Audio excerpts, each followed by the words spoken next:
Свидетельство, да? Пройдите сюда, что Бог делает в вашей жизни по-быстрому, четко, конкретно, чтобы мы успевали сегодня. Что Бог сделал для вас? Это Бог исцелил меня от рака кожи. От рака Бог исцелил вас? Рака кожи, да. Откуда вы знаете, что Он исцелил вас? Вы лично вот сами молились за меня, и вот здесь вот на лице был рак кожи у меня. Что-то я вас не узнал. Не узнали? Не узнал. Ну, тогда рана у меня была, а сейчас нет уже. Да. Представьте себе, этот мужчина приходил, у него были раны в лицо, везде. Гниное тело, гниное кожи. Я даже его не узнал, что это он. Посмотрите на его лицо сейчас. Поздравляю вас. Спасибо. Я его даже не узнал. У него были раны, кожа гнило. И теперь посмотришь, даже лицо было такое. Посмотри, все чисто. А? Вот сейчас это лицо чистое, вот здесь была от рана сильная у меня. Поздравляю вас. Спасибо. Будьте благословенны. Что Бог сделал для вас?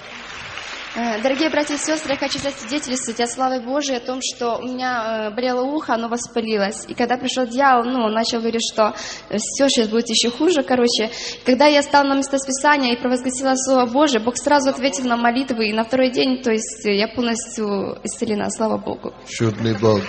Благодарна Богу, что Он есть мой целитель всего тела, слава. Аминь. Будьте благословенны, любимая церковь. 8 лет назад я начал колоться, я присел на наркотики. 5 лет назад я заболел туберкулезом. Открытая форма была тоже. Потом, 1,5 года назад на меня объявили уголовный розыск. Я был в уголовном розыске.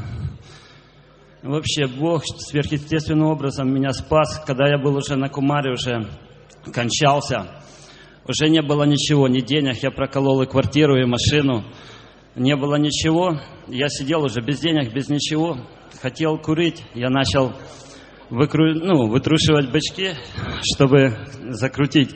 И я отрываю кусок газеты. И у меня такое было состояние, я хотел именно повеситься уже тогда. И я читаю там на обрывке этой газеты. Ты думаешь, нету выхода? Выход есть. И телефон, линии доверия.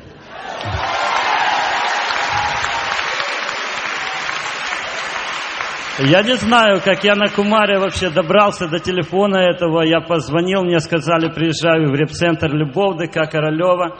Я приехал туда, за меня помолились, Кумар прошел, но я приехал еще на лидерскую школу, но вечером мне не было где ехать ночевать. Я опять поехал на Бладхату и опять, естественно, я начал пить, колоться. И вот в сентябре 11 числа мне каждое утро я просыпался, и Бог говорил, едь в репцентр Любовь, едь туда.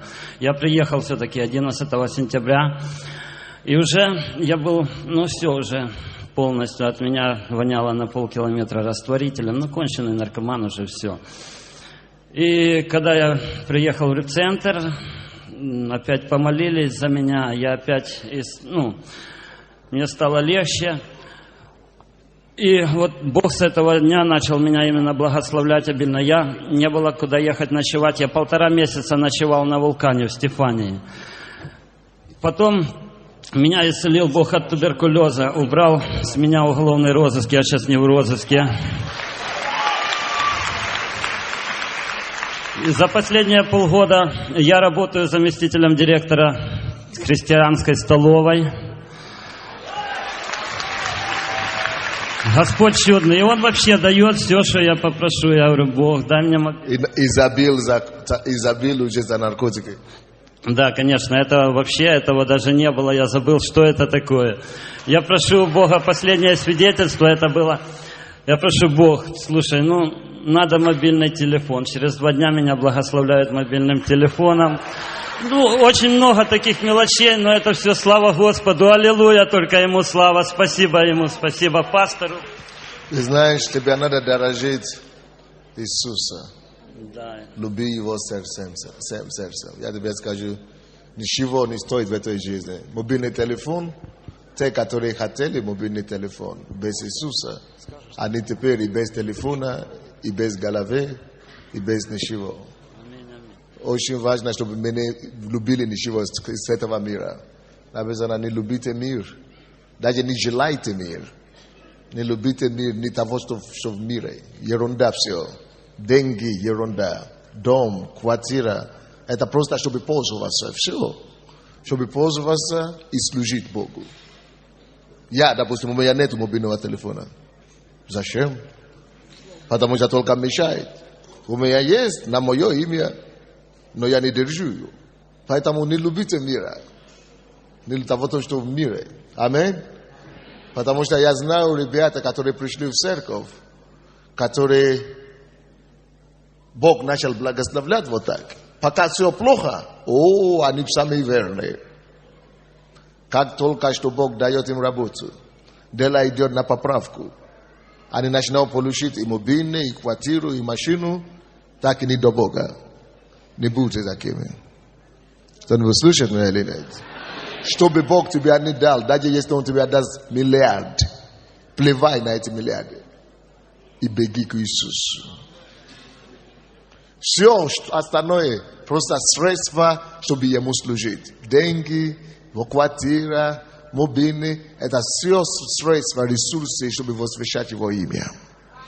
Если мы начнем вкладывать наше сердце в любое из них, мы пропадем. И не важно, сколько чудес Бог уже сделал для нас.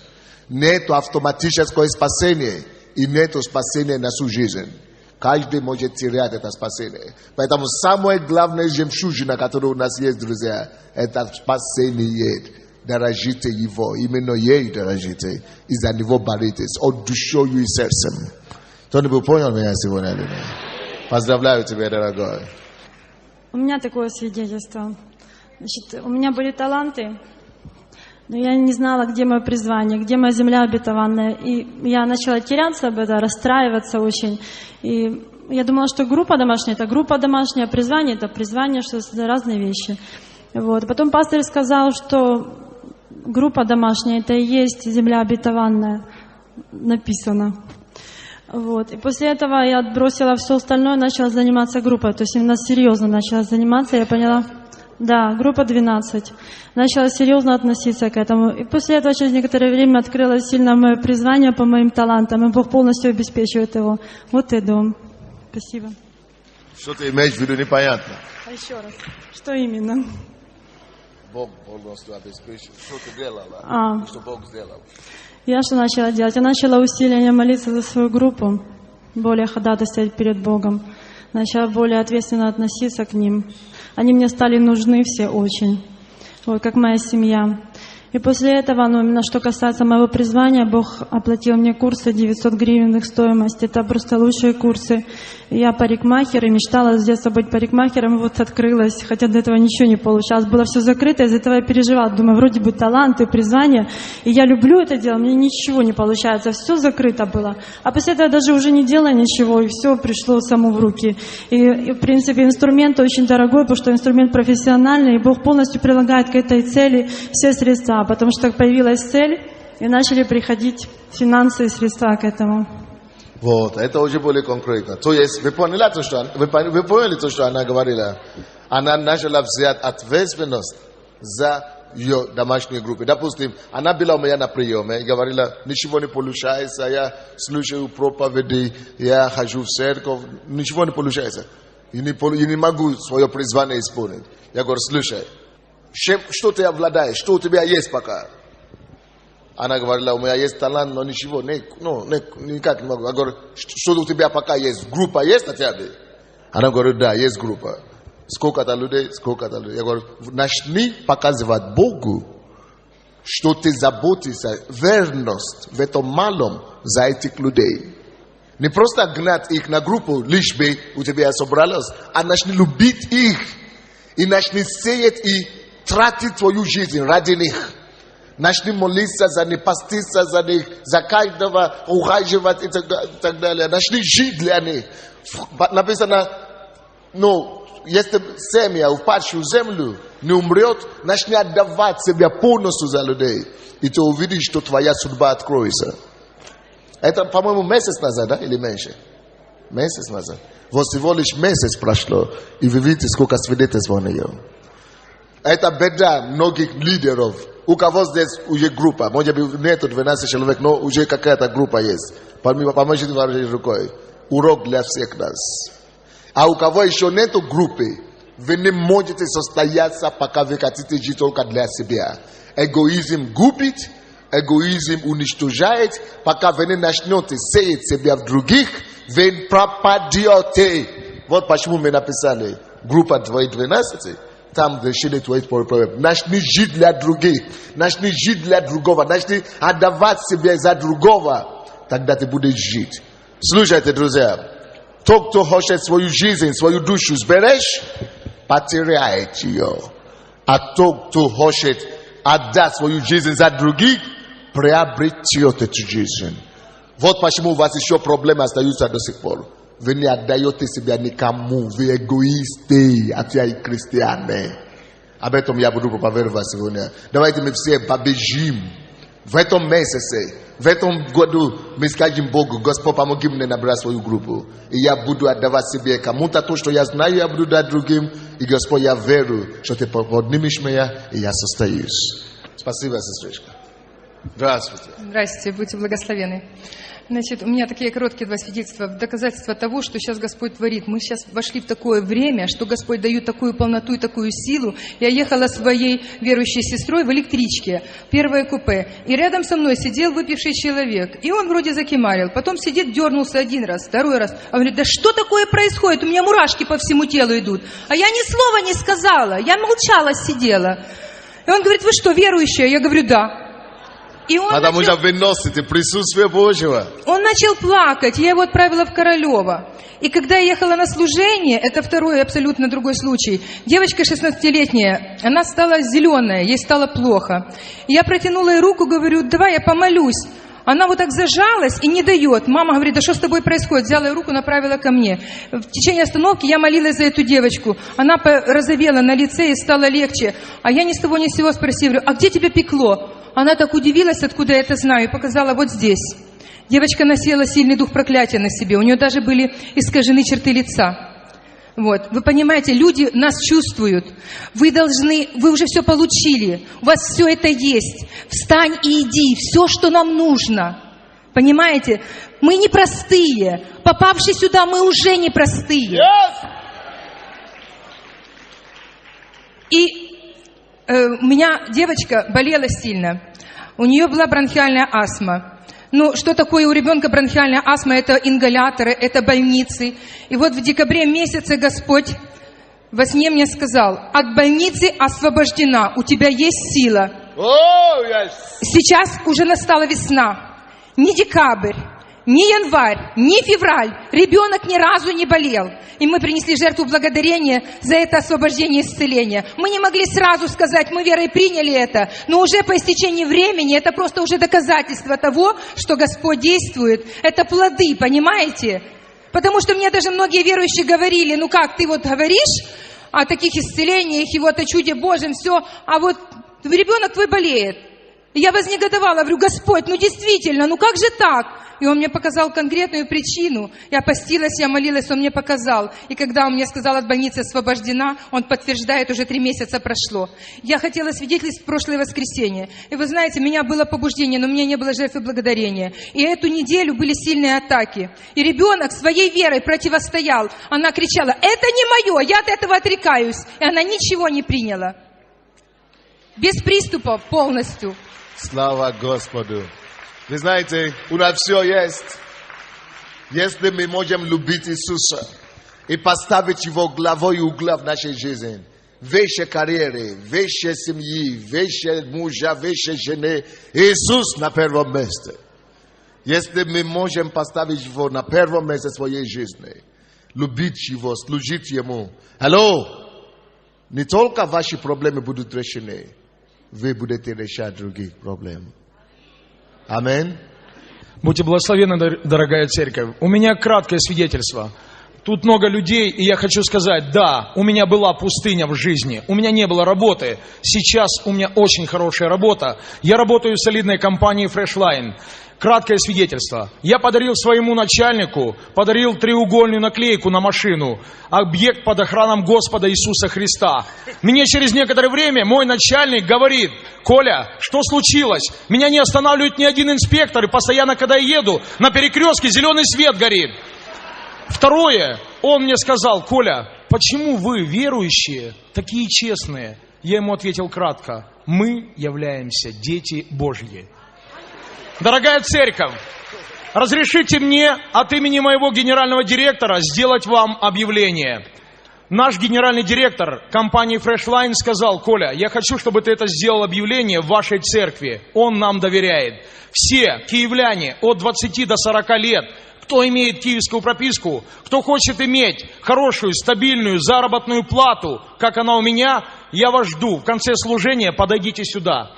Я являюсь администратором фотоинформационного служения Центральной Церкви. И я хочу, чтобы вы получали так, как получаю я, и еще больше. Чтобы вы сюда приносили двадцатины, и чтобы вы жертвовали, сеяли и делали все то, чтобы это радостно было от вашего сердца и от вашей души. Чтобы вас Господь обильно благословил не на земле, а там, на небесах. Yes. Спасибо. Алло. Представьте себе, если все христиане, мы, даже которые здесь сидим, сколько нас сегодня, я не знаю, но сколько бы нас не было, если мы все пойдем и будем на своем рабочем месте действительно проявлять искренность, честность, и наши директора увидят, что мы не уходим раньше с работы, увидят, что мы лишнее делаем, а не то, что мы не доделаем. Если они увидят, что мы добросовестны с нашей ответственностями, все директора возьмут всех верующих, только захотят брать верующих и только верующие на работу. Скажи твоему соседу: давай покажем Иисуса в честности. Аминь. Аллилуйя, посольство Божье. Я приношу жертву благодарения Богу за пастыря Софию и благодарю Бога за ее жертвенное сердце. Слово, которое мне дал Господь, я ей сказала. И еще я хочу свидетельствовать. Меня пригласили в одну пятидесятническую семью. И там хозяин этого дома, он верующий, но говорит: меня исключили из церкви, потому что я алкозависимый. Я лечился там же в наркоцентре, но сбежал. А я смотрю на него, говорю: брат, тебя дьявол обманывает, ты свободен. Тебя Иисус освободил, отрекись от духа страха, и ты свободен. Он отрекся и месяц не пьет, а работает и принесет домой деньги во имя Иисуса Христа. Спасибо. Познаете истину, истина сделает вас. Будьте благословенны, братья и сестры. Я приношу жертву благодарения сегодня за то, что Бог всю жизнь меня спасал. За то, что сегодня просто прекратится всякое проклятие в моей жизни. И всякий дух отверженности уже прекратилось. И оно не будет больше управлять мной никогда. У меня в семье есть старший брат. И меня родители больше не хотели. Детей не хотели вообще иметь. И когда моя мать забеременела, она всячески пыталась избавиться от меня. А отец сказал: мне больше дети не нужны. И, у Бога есть другой план. И я родилась. Но вы знаете, этот шлейф потянулся за мной всю жизнь. И со мной происходили такие ужасные вещи, которые я просто не понимала, почему происходят. Я очень сильно болела. У меня были всяческие болезни. От меня врачи отказались. Я ломала руки и ноги по несколько раз. У меня остановилось сердце на операционном столе. Было воспаление легких 3 раза с нарывами. И тем не менее, Бог все время меня берег. Все время меня защищал. И в 95-м году я пришла к Богу. И вы знаете, просто я стала совершенно здоровым человеком. 100% здоровым человеком. Тогда, когда врачи от меня отказались и сказали: мы ничего не можем сделать, Бог исцелил меня, даже я не верила. Но Он все равно исцелил, Он верен. И вы знаете, я даже не знаю, что такое аналгин, сколько он стоит. Я не знаю, что такое корвалол, хотя я раньше покупала пачками. Но дьявол на этом не успокоился. Он начал бить меня через моего мужа. И мой муж 3 раза каялся, так и не принял Бога, и он попал в тюрьму. Но там Бог коснулся его, он умирал, и Бог просто его вернул к жизни. Он начал читать Библию, плакать, каяться, и Бог выпустил его, он пришел домой и пришел в Дом Божий. Вы не представляете, что с ним творилось. Это свидетельство для тех, которые сомневаются в Боге, которые болтаются неизвестно где.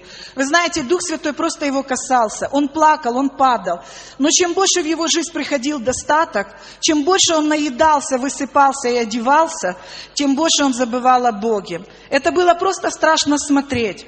И в конце концов он сказал мне: Бог ничего не сделал, Бог мне не нужен. И вы знаете, мне так было больно смотреть на это, мне так было просто конкретно больно, что он не понял этого. Но Бог мне сказал: ты не нужна никому, но ты мне нужна. И у тебя жизнь не кончается. Он сделал этот шанс. А ты иди за мной. И я сказала: Иисус, я выбираю тебя. И вы знаете, сейчас я сказала дьяволу: дьявол, ты больше не будешь мной управлять. Мне в миру все говорили, что я не нужна никому, но я нужна Иисусу. И мне все равно, будет у меня муж или нет. У меня есть Иисус. И я знаю, что я пойду за Ним. И только сейчас начинается моя жизнь. Я еду в миссионерские поездки, я пошла учиться в Соломон. Я буду конкретно служить Богу. И Бог знает, чем и как устроить. И это жертва благодарения. Я просто ставлю печать на всю свою жизнь. И никогда больше дьявол не будет касаться меня. Аминь. И это ошибка многих женщин. Они начинают болтаться между Иисусом и мужем. Или между Иисусом и любовником. И что происходит, теряют и того, и другое. То, что вы боитесь потерять, то и теряете. Поэтому и то, что Иисус говорит: если кто не хочет отдать свою жизнь за меня полностью, он и потеряет ее.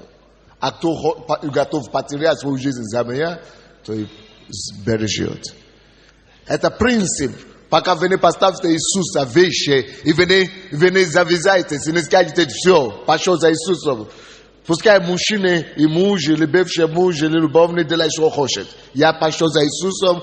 Если хочет жену, или хочет меня, догони меня в церкви. Все, разговора нет.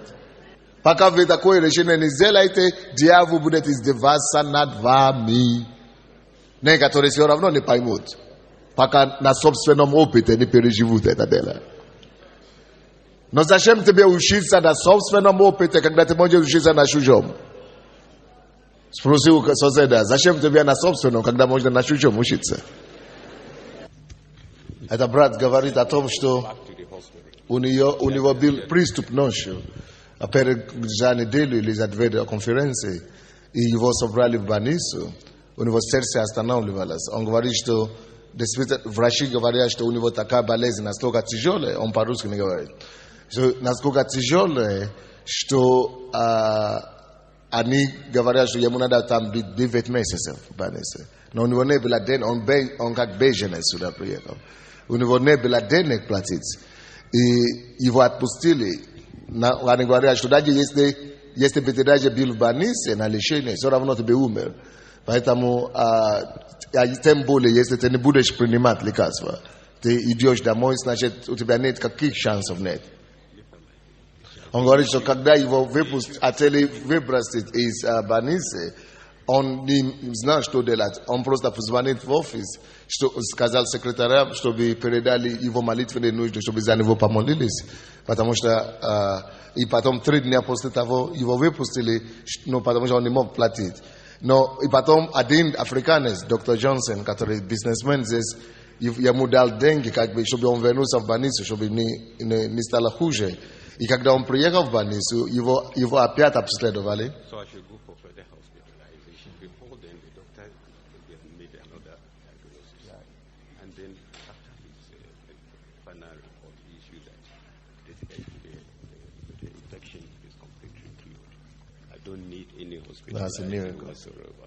И он говорит, что когда у него уже были, но когда этот доктор уже говорит, что он заплатит, это брат из Африки говорит, что он заплатит за него, и отправили его опять в эту больницу. И теперь уже были деньги, чтобы заплатить. И сделали повторные обследования. И врачи все были в шоке, говорили, что мы не можем понять, как это, что с вами случилось. Вы только что ушли отсюда, и теперь ничего не осталось из того диагноза. Он говорит, вот это старый диагноз, это новый диагноз. Congratulations. To see this, it was in grace of God. Too short. No, not now. God bless you. Thank you. God bless you. Это чудное свидетельство. Слава Богу. У меня свидетельство, как одна женщина получила спасение. Я строитель, и я работал в Фастове, и там была женщина, она была больная. Я видел, она плохо ходила, она шаталась влево-вправо. В первый день я ничего не говорил. На второй день я ей просто дал такую молитву, которая у нас распространяется уже 2,5 года. Дал на второй день. На третий день, когда приехал, я удивился, что у нее глаза горят как прожектор, как фонарик. Я не понял, что случилось. Она говорит, что она начала эту молитву говорить, повторять. И вот это и все. Я говорю, так вы уже и будете исцелены, и ходите, у вас будет все хорошо. Она мне сказала, что она уже очень давно молится, и показала мне молитвенник, где она молилась всем святым, мученикам, Богородицам и так дальше и тому подобное. Но суть, она впервые в жизни сказала, Иисус, ты мой Господь. Через полгода она стала уже ходить хорошо. Давайте простерем наши руки к тем, которые принесли жертву благодарения к Богу. Помолимся за них. Господи, именем Иисуса, мы молимся за наших сестер, нашего брата. Мы благодарим за то, что Ты уже сделал в их жизни. Господь, соверши Твою волю больше в их жизни, Господь. Прославься через них во имя Иисуса Христа. И весь народ сказал Аминь. Господи, именем Иисуса, мы благодарим Тебя за сегодняшний день. Мы отдаем свои сердца, чтобы принять Твое Слово, свой ум, чтобы разуметь. Говори нам это сегодня. Именем Иисуса Христа, оживи нас Твоим Словом. И дай, чтобы мы уходили отсюда и стали не только слушателями Слова, но чтобы мы стали делателями, которые исполняют Твое Слово в страхе и в трепете. Будь прославлен, Отец. Подними нас, Господь, восполни всякие нужды Твоего народа, присутствующего на этом месте. Дьявол, мы уже услышали свидетельство того, что Бог делает. Поэтому мы проклинаем Тебя, дьявол, и мы повелеваем, чтобы Ты ушел и убрался прочь вон. И мы утверждаем, что воля Божия исполнится в нашей жизни, и что полнота Божия, изобилие Божие придет в нашу жизнь, и что мы все будем иметь свидетельства подобные о славе и о посещении Божьем в нашей жизни. Слава Тебе, Господь, во имя Иисуса Христа. Весь народ Божий сказал Давайте откроем Библию нашу. У меня очень серьезное слово, которое Господь дал нам сегодня. Откройте, пожалуйста, Бытие, 38 глава, 8 по 10 стихи. Бытие 38, 8 по 10 стихи. Я был в Москве недавно, делали пасторскую конференцию там. И я читал эту проповедь, и после этого я понял, что мне нужно эту проповедь читать здесь у нас. Это поможет нам. Я проповедую сегодня, давайте сначала прочту, 8 стиха по 10. Кто-нибудь слушает меня, нет? Господь, мы открыты слушать и принять от Тебя. Говори Ты, ибо народ Твой слушает. Аминь. И сказал Иуда Анану: войди к жене брата твоего, женись на ней, как деверь, и восстанови семя брату твоему. Анан знал, что семя будет не ему, и потому, когда входил к жене брата своего, изливал на землю, чтобы не дать семени брату своему. Зло было перед очами Господа то, что он делал. И он, то есть Бог, умертвил его. Я проповедую сегодня на теме дух ананизма. Вы, наверное, в шоке, да, легком? Эта история все верующие знают. И когда мы вспоминаем и читаем эту книгу, мы постоянно, эту историю, это место Писания, мы постоянно думаем, что речь только идет о сексе, об интимном отношении и о том, что либо нельзя планировать семьи делать, либо нельзя презервативы использовать или что-то подобное. То есть почему-то люди хотят видеть только физическое, внешнее. Мы любим Божьи уроки принимать только на физическом уровне. Конечно же, это может быть и правда, то, что мы говорим. Но поймите, друзья, в этом местописании урок, который Господь уже преподнести нам, намного больше, чем сексуальный урок. Вы понимаете меня или нет? То есть здесь что-то глубже есть. Поймите, что всякий раз, когда Бог ставит даже одно слово, оставляет в Библии, в этом нет случайности. Если Господь оставил эту историю в Библии, это значит, что Он хочет, чтобы мы до сих пор, до ныне, учились от Него. Вы слушаете меня, да? Это значит, что есть какой-то урок, который Он может преподнести нам. Библия говорит нам, 1 Коринфянам 10 глава 6 стих, что все, что мы считаем в Ветхом Завете, это урок для нас, живущих в Новом Завете, чтобы нам не повторять те ошибки, которые те делали в Ветхом Завете. Аминь. Значит, это урок для нас. Какой же это урок? Что мы видим здесь? Что здесь случилось? Вы помните историю, если вы знаете историю Израиля, когда кто-то умирает, допустим, можно здесь два мужчины, близко, подойдите, брата. Допустим, это старший брат, это младший брат. Ты не умер, ты живой. Но, допустим, он умрет, и у него нет ребенка от жены, а жена еще молодая. Чтобы жена, во-первых, не осталась вдовой, в молодом возрасте, всю жизнь, и чтобы она не уходила из семейства этого, она уже была в этом семействе, кровь этой семьи уже течет в ней, чтобы она не начала гулять или думать, еще мужа искать. И больше того, чтобы от него потомство оставалось, обычно, что Бог заповедовал в Ветхом Завете. Если он умер, жена, кто будет женой? Сестра какая-нибудь. Подойдите сюда. Не молодая какая-нибудь. Что? Хорошо, не важно. Ты умер, ты иди. Молодые такие пассивные оказались. Сидят. Это, конечно же, пример, только иллюстрация. Значит, если вы жена того брата, который умер, Бог говорит, младший брат имеет обязательство жениться на нее. Не потому что, чтобы просто жить с ней, а для того, чтобы рожать детей для своего брата.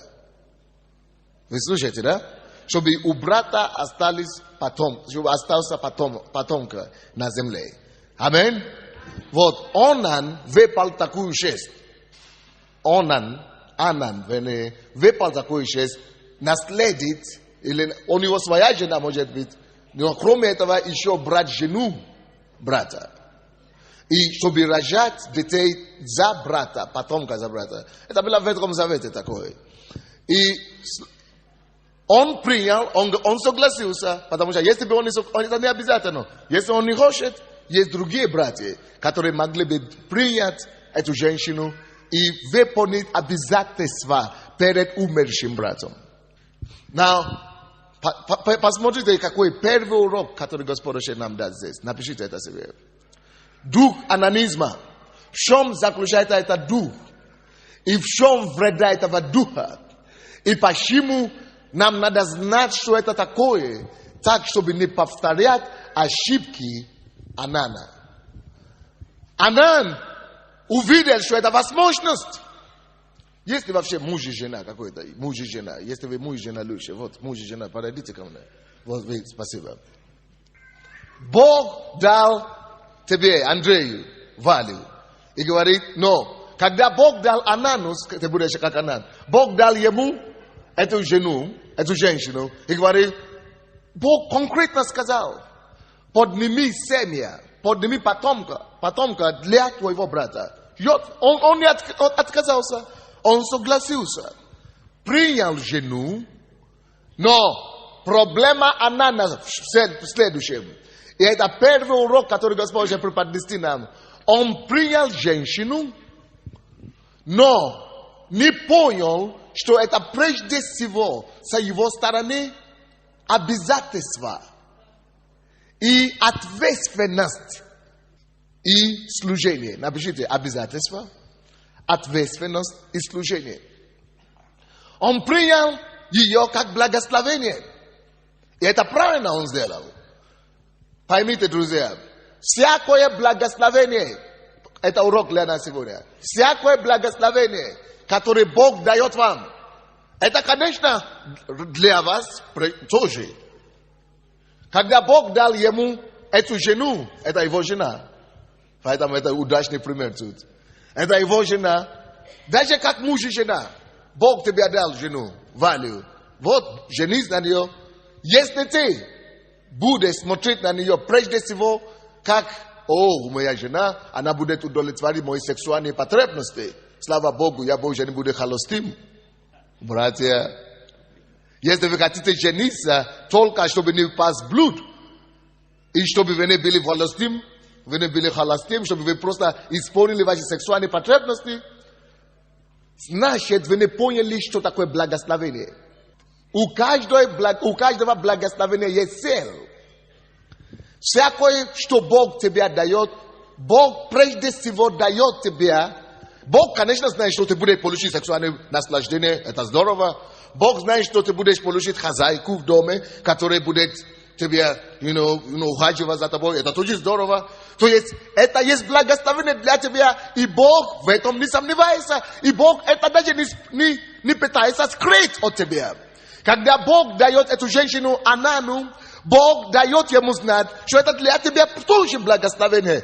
Но это не просто благословение для тебя, это прежде всего, и поймите это, все благословение, которое Бог вам дает, это прежде всего обязанность, обязательство и служение. Ответственность, обязанность и служение. Ответственность, обязанность и служение. Все благословение, которое Бог тебе дает, это может быть благословение материальное, деньги. Если Бог тебе дает деньги, ведь мы, многие из нас, мы привыкли только радоваться. Меня благословит $1000. Нет. Всякое, что Бог дает, это не только благословение, это на первый взгляд. Нам кажется, что это только благословение. Теперь начну делать планы, как не тратить эти $1000. Какой костюм себе купить, что жене подарить, что детям купить.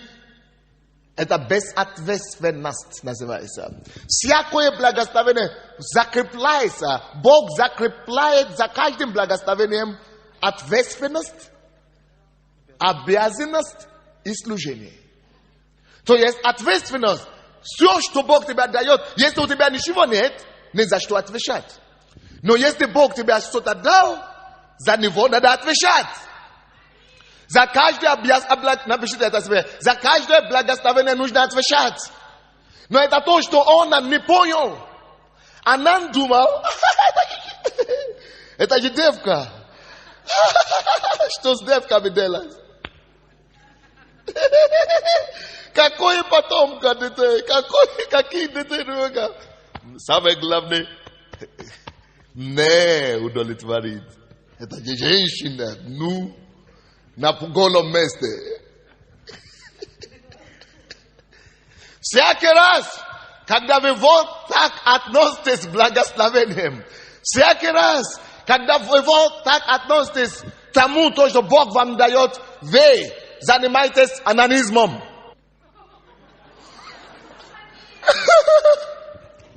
В чем заключается грех Анана?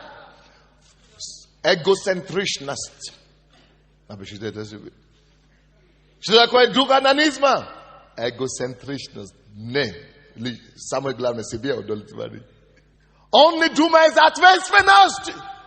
Алло, все, что Бог нам с вами дает в этой церкви, Бог требует ответственность от тебя. Если Он тебе дал спасение, за это спасение, конечно, это благословение. Конечно, ты пойдешь на небо. Но Бог закрепляет ответственность, чтобы ты отвечал за это спасение. Что это обозначает? Это значит, ты живешь за это спасение, ты благодарен Богу, что Он тебе дал. И ты живешь за то, что Он тебя спас, ты живешь уже не для себя. Ты начинаешь жить для того, кто отдал себя и пролил свою кровь за тебя. Твоя жизнь уже не принадлежит тебе.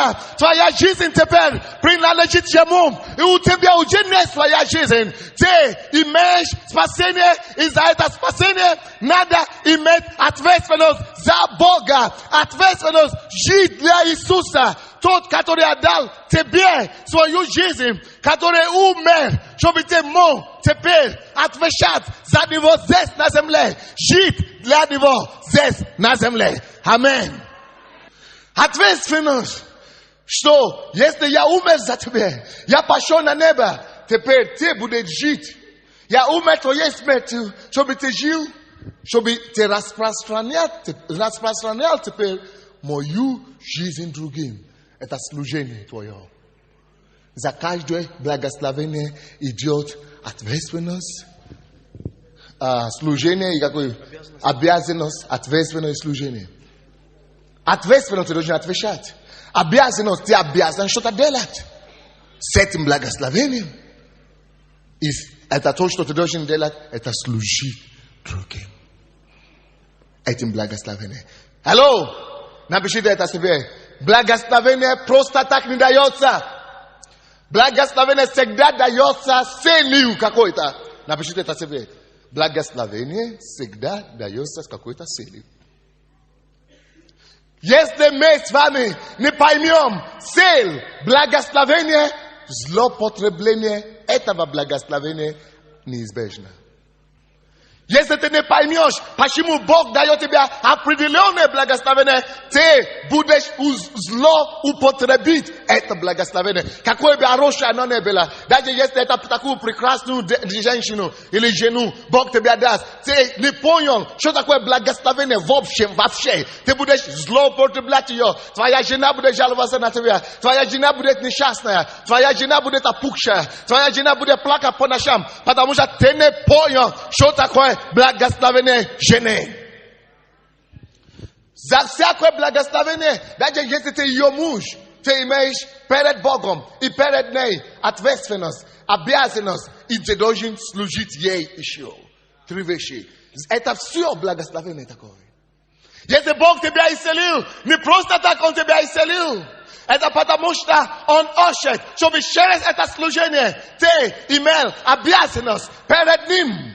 Что ты будешь теперь нести это исцеление другим и давать людям повсюду, по всему миру, знать, что это есть тот Иисус, который исцеляет, который пролил свою кровь, который ранами Его исцелил нас от наших грехов. Это твоя теперь обязанность нести это исцеление всем людям и проповедовать Иисусу.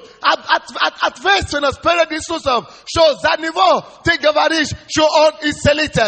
Вот что значит обязанность, ответственность. И этим даром, и этим благословением, которое ты уже имеешь, теперь послужишь здоровьем другим людям. Если вы так не относитесь к тому благословению, которое вы получаете от Господа, вы анонисты.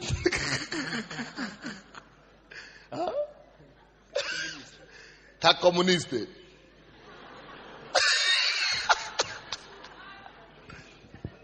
Вы анонизмом занимаетесь. Вы одержимым духом анонизма. Почему? Слушайте сюда. Дух анонизм – это тот, который видит только свои выгоды во всем, что попадается к нему в руки. Если он получает исцеление, только ради своего, я счастлив. Он забывает тут же о том, что это исцеление ему было дано, чтобы отвечать, иметь ответственность перед тому, кто дал. И чтобы обязанность тоже его нести это исцеление уже другому. И чтобы служить здоровьем уже третьему. Если это значит, ты просто обладаешь духом анонизмом. И это была проблема Анана. Он получил женщину. И что он сделал? Он спит с ней. И семя, которое должно оплодотвориться девушке, он не позволяет, чтобы это семя вошло в нее. И принесло плод. Он изливал землю, семя, семенную жидкость, чтобы у него не был эгоизм. Специально, чтобы ему не пришлось отвечать за детей кого-то. Он хотел получить удовлетворение сексуальное от нее, как женщина. Он хочет от нее получить удовлетворение домохозяйка. Он хочет от нее получить удовлетворение того, что женщины дают, жены дают. Но только безответственно. Вот это есть дух, который стоит сегодня за гражданским браком. Всякий гражданский брак – это есть результат духа анонизма. И я не имею в виду сейчас за физически то, что ты делаешь там сексуально. Не. Я имею в виду за урок, который Господь хочет, чтобы мы выучились это. Вы поняли меня или нет? Спасибо вам большое. Вы постарались. Все, много чего еще сказать там, но я пойду дальше. Но вы просто напишите место Писания. Бытие, 12 глава, 2 стих. Если вы помните, там написано Аврааму, что Бог вызвал Авраама и говорит, я благословляю тебя, Селив, чтобы ты был благословение всем народам. Слушайте сюда. Почему Бог решил благословить Авраама? Где Авраам? Кто-нибудь? Похож на него? Давай. Авраам.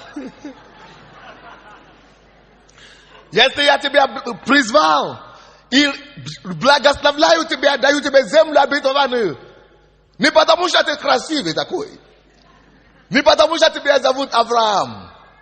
Бог решил благословить Авраама не потому что Бог лицеприятен, а потому что Бог уже думает о всех народах. Бог сделал его, благословляет его, потому что Бог не только его любит.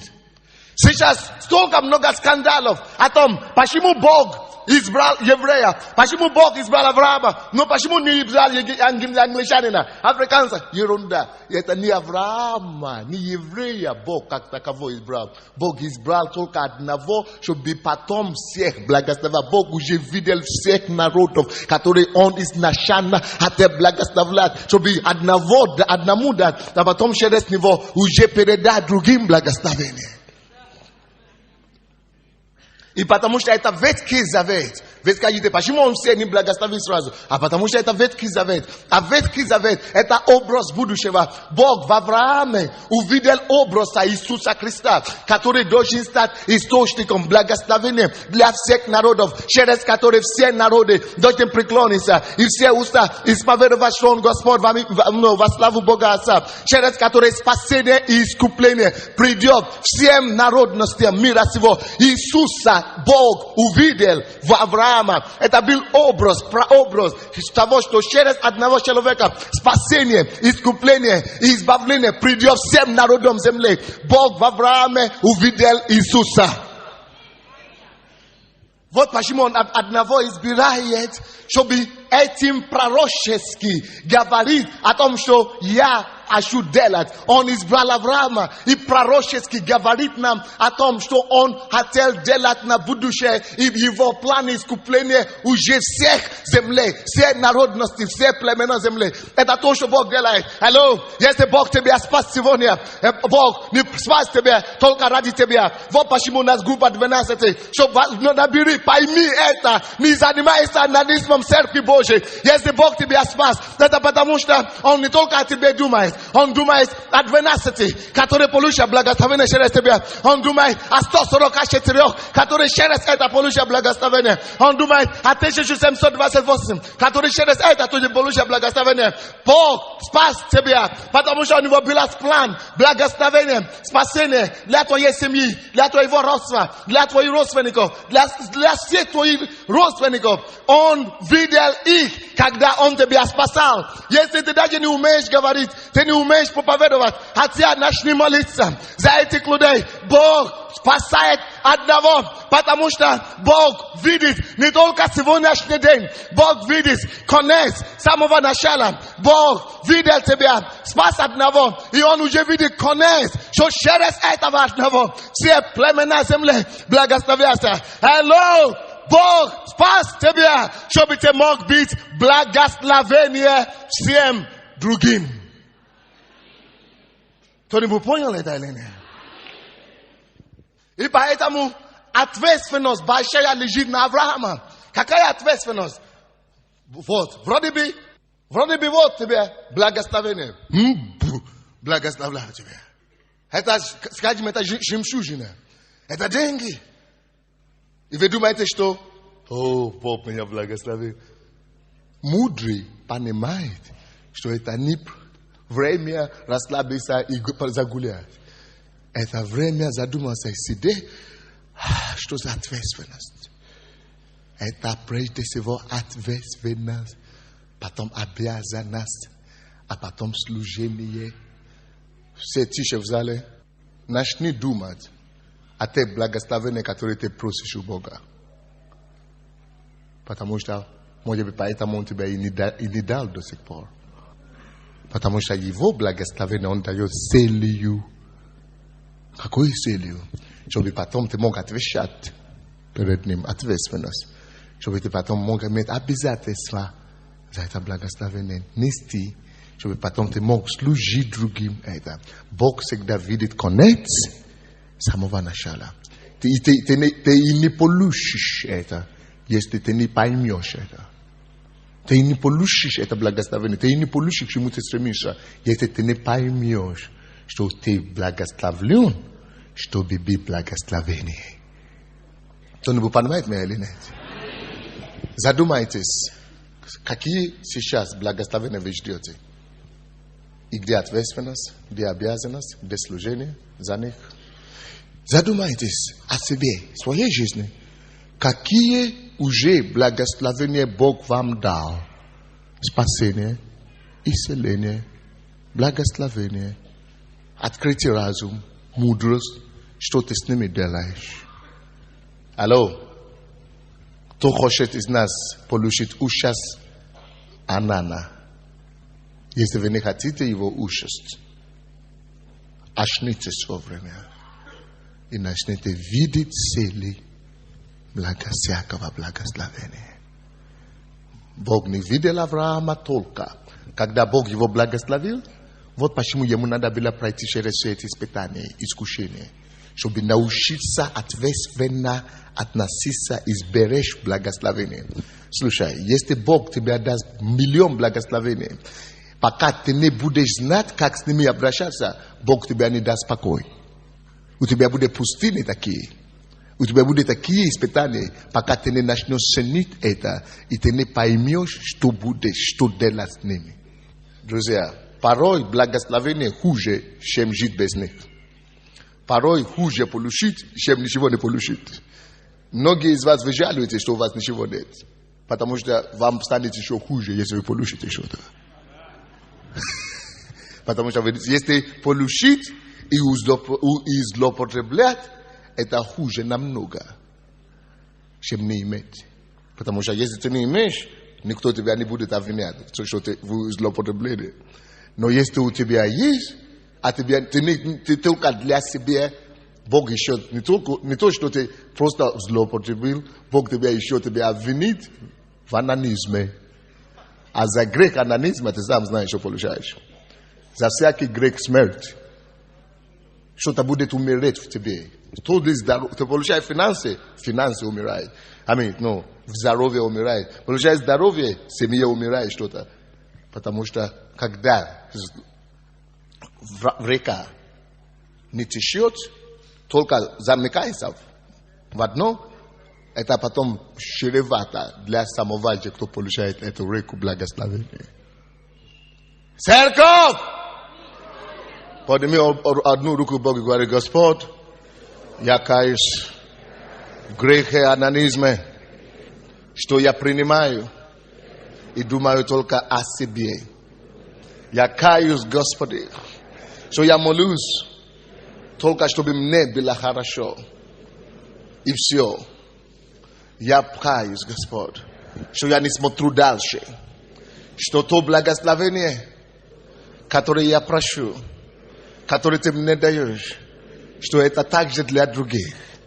Прости меня. Я каюсь. Я теперь молюсь, чтобы с сегодняшнего дня я мог использовать все благословения, которые ты мне даешь, для других. Желать другим того же, что я тебе желаю. Во имя Иисуса Христа. Аминь. Спасибо. Тоже постарался. Посмотрите на это место, посмотрите на 9 стих. Это Бытие, которое мы читали, 38, 9 стих. Ну, сначала, 9 стих. Анан знал, что семья, подчеркните слово семья, или напишите у себя в тетрадь, семья, будет не ему, и потому, когда входил к жене брата своего, изливал эту семени на землю, чтобы не дать семени брату своему. Алло. Второй урок, серьезнейший урок для нас. Напишите это себе. Церковь. Подчеркните слово семья. Семья. Семья. Это серьезнейший вопрос в этом уроке. Почему Бог оставил это слово для нас. Семья для Бога – это самая серьезная вещь на земле. Нету ничего более серьезного, кроме человека, чем семьи для Бога. Забудьте это себе. Семья. Нет ничего более серьезного, кроме человека на земле. Потому что даже семья покуда серьезнее, чем человека. Потому что Марка, вы можете это себе написать, потому что я не буду сейчас читать. Марка 4:15 написано: семья же есть что? Слово Божие. Семья же есть Слово Божие. Вы помните историю, когда Иисус притчу рассказал о сеятеле, который вышел сеять и попал в разные почвы. И Иисус начал растолковывать им и говорит: семья же это что? Алло! Таким же образом сегодня, как Анан, Бог доверяет каждому из нас семени Слова Божьего через проповеди, через учение, через книги, через кассеты. Нет у Бога ничего серьезнее, чем семени. Семя – это не просто семейная жидкость, это не просто физическая вещь. Я же вам сказал, это духовный урок здесь. Первый урок – это за ответственность, обязанность, служение. А второй урок – это семья, Слово Божие, слушай. За каждое Слово Божие, которое каждый из нас слушает, Бог будет требовать ответственность. Бог будет требовать, что ты за каждое семя сделал. Что ты делаешь с семенем Божьим, которым тебя доверяешь. Что ты делаешь с семенем? Что ты делаешь с семенем? И многие из нас, мы виноваты в грехе анонизме, в отношении семени. Мы, как и Анан, убиваем и разливаем на землю Божье семени. Это покуда еще хуже, чем того, что совершил Анан. Тот изливал физические семени своего тела. А тут мы порой просто выбрасываем семени Слова Божьего. А Слово, мы знаем, что это суд Христос Иисус сам. Потому что вначале было Слово, и Слово было у Бога, и вначале было с Богом, и Слово было Богом. Слово – это Бог, Слово – это Иисус. Бог поэтому бережно относится к Слову. Поэтому Он рассказывает притчи постоянно именно о Слове. Как сеятель сеет, который кто-то спасет ночью, кто-то пришел похитил. Hello, семя для Господа – это самое серьезное. Что ты делаешь со семени Слова Божьего? Каждое слово, которое Господь дает тебе, если Господь сегодня научил вас об ответственности, и Он дал вам слово откровения об этом, ты ответишь за него. Если не здесь на земле, ты ответишь перед Богом, там на небе. Он даже говорит, за каждое слово, которое человек говорит, он станет перед судом. Слово Божье, семя. Он доверяет нам семя. Если Он тебе дал откровение о спасении, даже о спасении обыкновенное, ты говоришь, я ничего не знаю. Это потому, что семя Бог дает, чтобы она принесла плоды. Напишите, семя дается для плодов. Семя просто так не дается.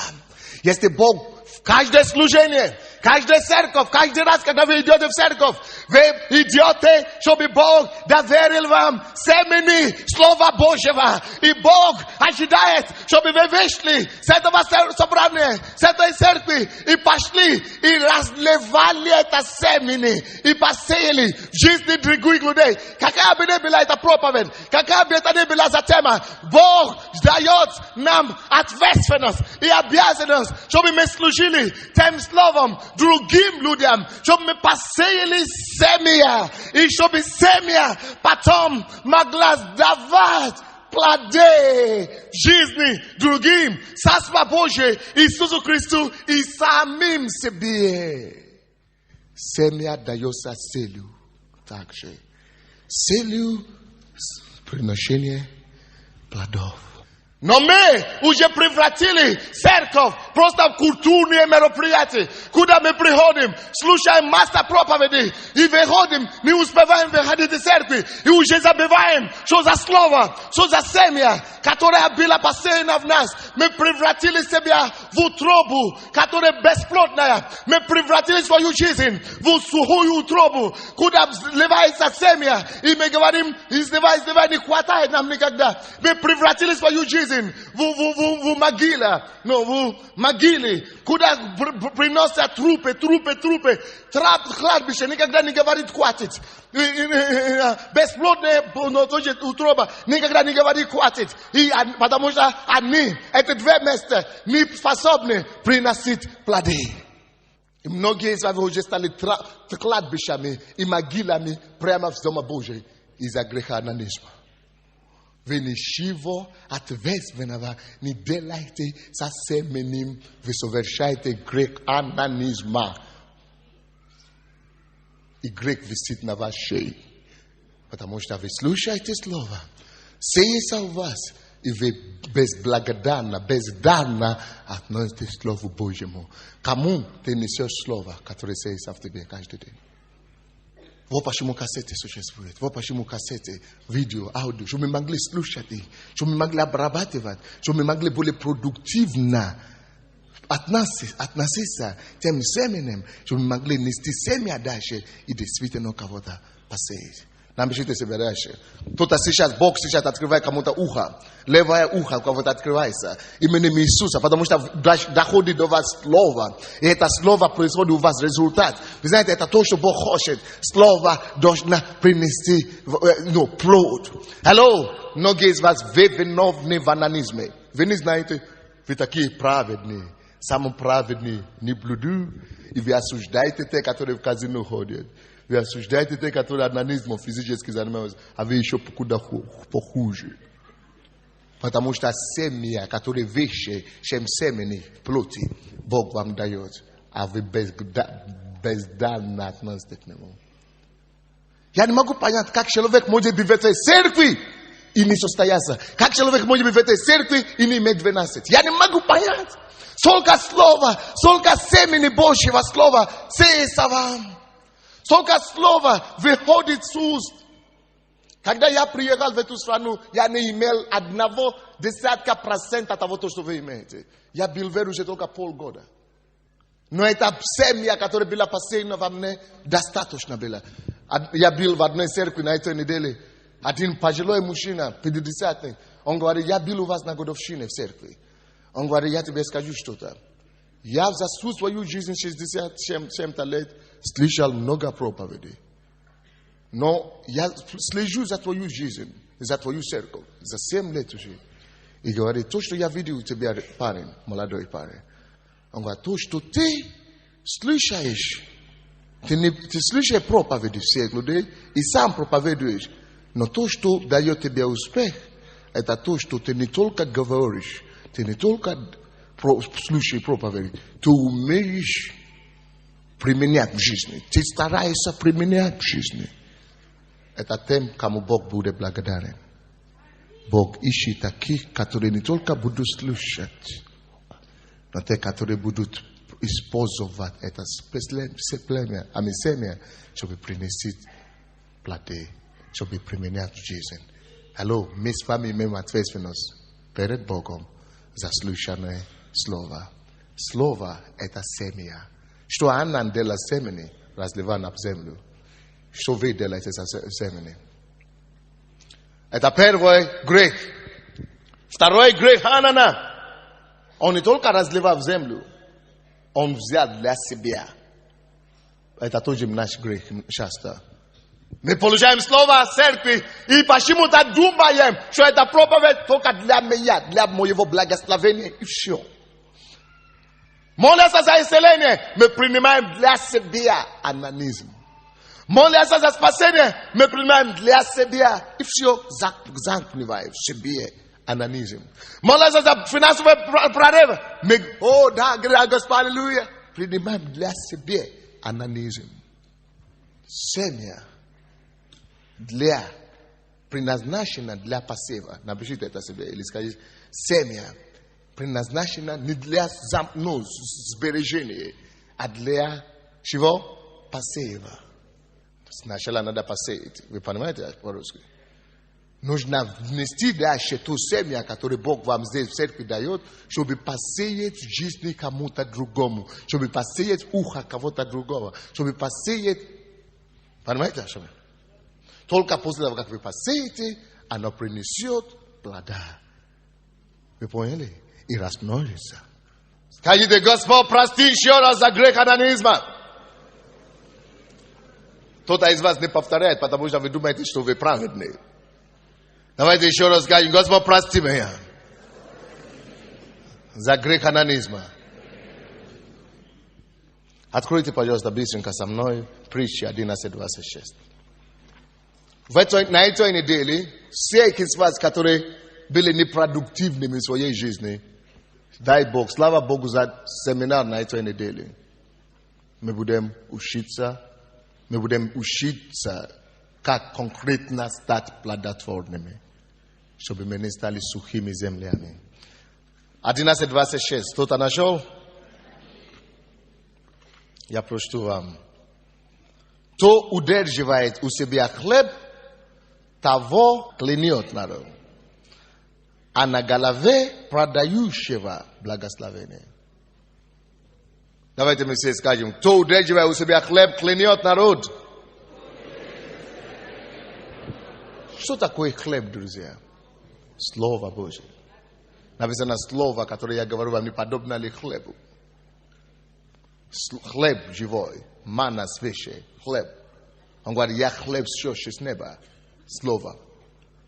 Хлеб. Он говорит, что народ, мир, неверующие проклянут нас. Они даже нас проклянут. За то, что мы удерживаем хлеб. Алло! Не правительство духовный хлеб Бог доверяет. Не президенту Бог доверяет духовный хлеб. Не депутатам Бог доверяет хлеб этот. Для того, чтобы кормить народ, который умирает от голода духовного, которые идут гибнуть, идут в ад, которые не результативные, бесплодные, какие бы они не были, какие бы дома они не жили.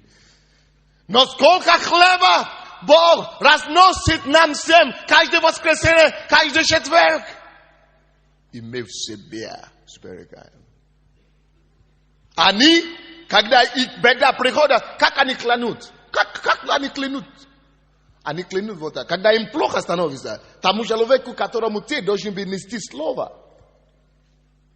Но которому ты не принес, их жизнь, жизнь же свое берет.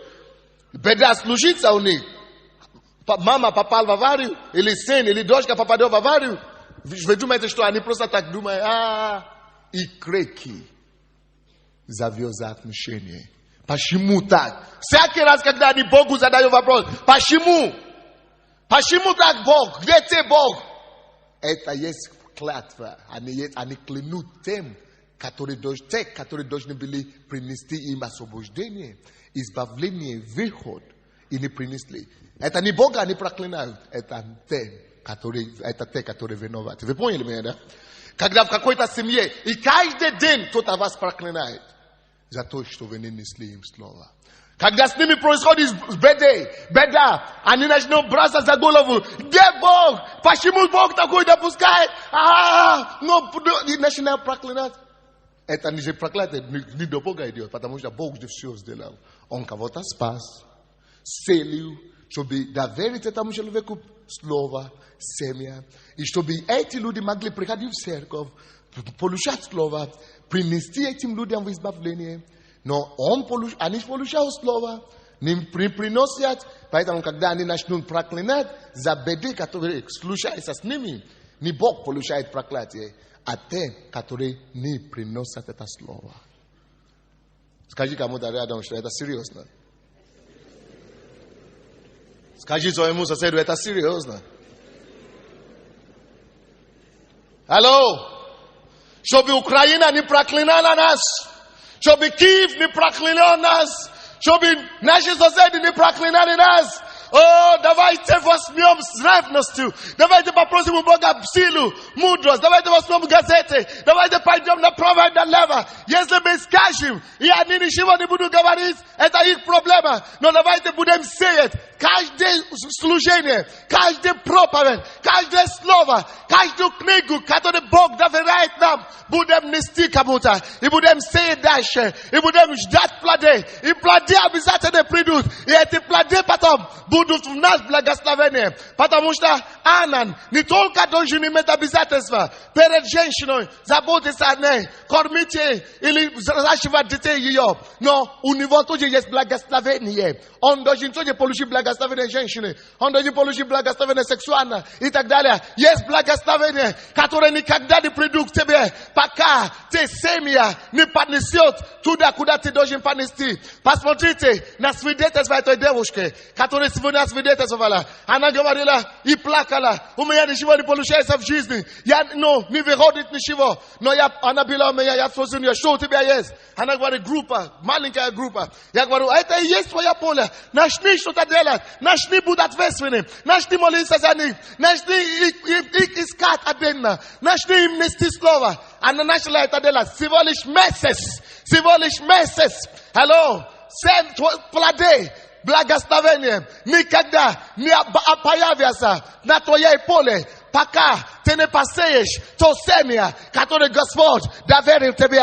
Она начала сеять то семя, которое Господь доверил ей. И это семя через тем людям, кого она благословляет, уже приносили ей плоды. Она уже начала свидетельствовать о том, как ее жизнь начала меняться, о том, как она обнаружила свое призвание. Алло, многие из вас, ваши судьбы кроются в руках и в жизни тех неверующих, или тех новообращенных, или тех неуспешных, кому Бог дает вам семя, чтобы доверить вам, чтобы прийти к ним и служить им. И когда вы поднесете к ним семя Слова Божьего, когда вы начнете им служить, вы обнаружите, что все, что вам нужно в жизни, уже есть. Только вы должны своими руками пойти, взять ответственность от Бога, быть ответственным перед Иисусом, взять обязательства от Господа, исполнить свои обязательства и служить людям. И тогда вы увидите, оказывается, все ваши потребности, все ваши нужды уже предусмотрены Господом, чтобы они были восполнены. Тогда, когда вы будете делать семенем то, что Он поручает вам делать с ним. И я заклинаю всех вас взять эту кассету и 10 раз слушать, пока она не станет плотью в вашей жизни. Кто-нибудь понимает меня? Это Бог милует вам, что Он считает эту проповедь вам. Потому что только тогда ваши проблемы, вы увидите, что слушай, оказывается, у меня нет проблем. Слушайте еще одно. Послушайте посмотрите на меня. Вы знаете мою историю. Кто уважает пастора Сандей в этом зале? Кто думает, что пастор Сандей что-то достиг в жизни? Хорошо. А я вам скажу, кто так не думает. Я так не думаю. Я не уважаю пастора Сандей. Знаете, кого я уважаю? Даже не так. Давайте я вам скажу, что сделал пастор Сандей так. Слово Божье работа, его принципы. Я же никто. Я ничего не достиг. Я никуда не поднялся. Да, я действительно совершил. Ну, я есть что-то, я имею что-то, я успешный человек, 20 тысяч человек в церкви. Это что-то есть, а да? Это физически, так оно и есть. Но я вам скажу тайна, как это все получилось. Не потому что я много чего имею от Бога. Призвание, дарование, помазание или особенный любимый. Нет. У меня было малое. У меня есть малое. Но с этой малой я ответственно относился. Я пошел, я взял это малое семя и пошел служить людям. Все, что я имею сейчас, почему все знают людей, пастора Сандей в Киеве, на Украине? Вы думаете, потому что я сам? Нет. 8 лет назад, когда я приехал сюда, только подлезли, меня знает. Никто меня не знал. Я ходил по улице пешком, никто не обращал внимания, опять очередной негру пошел. Почему теперь знаю? А потому что тем, кому я поднес семя его, тем вам, тем, кому я поднес семя, они возвеличили меня. Это вы, мои плоды, возвеличили меня.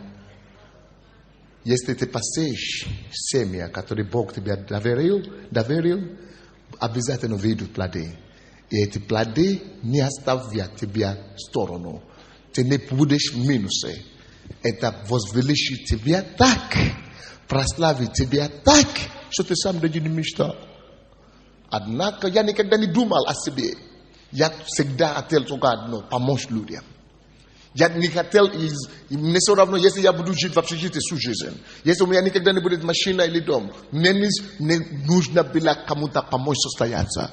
Я хочу, чтобы у вас было то же самое сердце. Только возьмите слово. И только будьте одержимыми вот такие, как я. Одержимыми Иисусом. Будьте одержимыми настолько Христом и этими словами. Просто рванитесь вперед, лишь бы кому-то помочь состояться. Вы думаете, что вы помогаете им, и они тоже думают, что вы помогаете им. Но Бог совсем по-другому думает. Бог знает, что именно в этой семени, в этом помощи, которую вы даете другим, заключается ваша судьба. Что если вы окажетесь ответственными, если вы будете действительно ответственными с тем, что вам дает, если вы послужите другим, он-то знает, что это не другим вы служите. Это себе вы возвеличиваете. И то, что вы сейчас говорите, пастор Сандей, мы уважаем, пастор Сандей, какой-то большой человек, это вы, плоды, сделали меня такой. Это вы. Но вы тоже, вам некуда деться, потому что я служил вам. Я посеял вас. Вы никуда, даже если вы отойдете от меня завтра, вы меня будете ненавидеть. Семья, которую я посеял вас, все равно будет говорить. Сандейш, маленький Сандейшка меня кричит.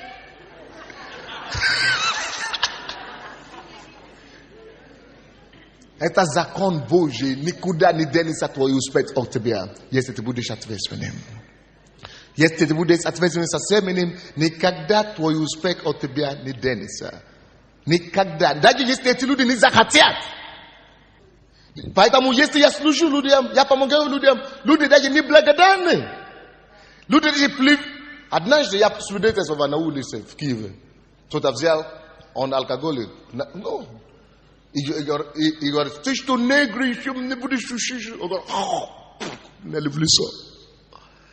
Все гадости от алкоголизма, который у него там накопило в душе, он мне в лицо. Но если бы я не был готов терпеть этого, я бы не увидел плоды, которые из другой поля выросла. Это было в начале, когда у меня даже еще 100 человека не было. Если бы я сдался тогда, если бы я не продолжал сеять то, что Бог доверил, вы просто даже если люди, кому вы служите, не захотят благодарить вам или облагодарить, gente не обращайте внимания. Даже если они будут плевать на вас буквально, даже как это сделал тот парень. Пускай вы просто исполняйте принципы Божьи, продолжайте сеять, продолжайте любить, продолжайте давать любовь, продолжайте любить людей, продолжайте поднимать людей. Только чтобы вы не были виноваты в грехианизме, не держите в себе все семя, которое Он вам дает для других. Просто продолжайте давать другим. Рано или поздно принцип Божий работает. Семя это вырастет. А плоды, когда деревья уже, нельзя вас будет скрыть. Величие кроется в том, чтобы быть ответственным семенем, который Господь доверяет нам. В этом кроется величие. Поэтому Иисус, Бог сам, Он никогда, Он ценил семя выше всего. Он все сотворил семьями. Сейчас у нас 6 миллиардов человек на земле. 400 миллионов. Но Он только один человек создал, одного создал. Даже Еву Он не создал. Он с земли только одного Адама создал. Но в Адаме была вложена принцип семя. Поэтому я сказал, самое главное на свете – это семя. Бог семя не служит, не шутит. Но Он положил семя в Адаме, и с одного у нас сейчас 6 миллиардов. Если вы можете понять, что такое семя, и относиться к семени слова, которое получаете, миллиарды, миллионов плодов ждут вас, друзья. Вот почему Бог проклинал и убил Анана за то, что он изливал на землю семя. Всякий раз, когда люди уничтожают семя, потому что семя это не для уничтожения, семя это не для разлива, это не для потери. Бог уничтожает тех, которые уничтожают семя. Потому что если бы семя, которое в Адаме было уничтожено, не было бы не то, что 100 людей не было бы миллионов, не было бы миллиардов. Все так. Бог никогда не создал 3 обезьяны. С одного обезьяна все началось. Бог никогда не создал 1 миллион рыб. С одной рыбы каждое это самое началось. Семя. Принцип семени. Бог никогда не создал яблон. Много кушай. С одной яблони все семя по одному забросил по земле. И все, принцип семени выросло миллионы. Семя самое ответственное семя. Это даже не семя человека. Это не семя яблони. Это не семя рыбы. Это семя Слова Божьего, которое Он нам каждый день доверяет. Что ты с ней делаешь? Что ты с ней делаешь? Разливаешь? Или носишь дальше и сеешь в жизнь других? Вот почему Бог дал нам систему 12 в этой церкви. Чтобы это стало путем твоего возвеличения в жизни. Чтобы ты мог состояться через того, что ты другим помогаешь. И дает каждому из нас семя, каждое служение, через книги, через кассеты, чтобы мы могли состояться, исполниться тем, что мы семя разносим и сеем другим. Преклоните вашу голову. Поговори с Богом, говори, Господь, помилуй меня. Я хочу менять свои отношения. Менять свои отношения к Твоему Слову. И ко всяким благословениям, которые Ты мне даешь. Потому что каждое благословение имеет цель. Обязанность, ответственность и служение. Скажи, за каждое слово, каждое семя, которое Ты даешь, я хочу иметь ответственность, обязанность и служение.